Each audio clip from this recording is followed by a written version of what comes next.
Pari oh, naglalakad lang pari oh. Pari oh, naglalakad lang si sir oh. Naglalakad, bibili ng Ford John. Eh kaso, ang laki daw yung pamilya niya. Ang dami nila, pumunta rito isang pamilya. Sabi nila, kailangan nila 7-seater. Nakita nila yung Montero, sold pack, ganun. Kinord lang pari. Yun na, sinwipan lang tayo eh.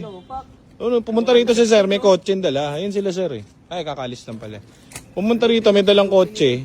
Nag-swipe, bilhin ka na yan. Pak, sinwipe na ganun yung card. Pak, tapos. Gulit ko rin. Magkano? Sinwipe ganun, no? Pak. Parang ano lang, parang bumili sapatos. Sabi niya, dyan ako bibili sa'yo, pare. Sabi niya, saan ako bibili, pare, mabisa. Ito, nag-swipe ng card, tapos na.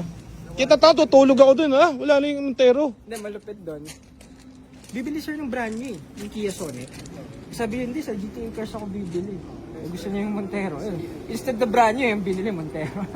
Yes, sir, alis na. Yan na ba? Ayun sila sir. Yan sila, sir. Bye-bye. So, di-deliver to ng Laguna baka mamaya or tomorrow. Tama ba? Tomorrow. Papa-suspension daw muna eh. Request ni sir. So, suspension.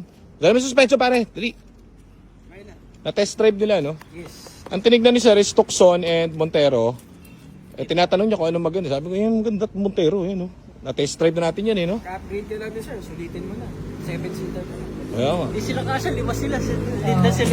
Late kasi na si Lerio. So, Takat pa ni sir. Asakto lang. sir, thank you very much. Salamat.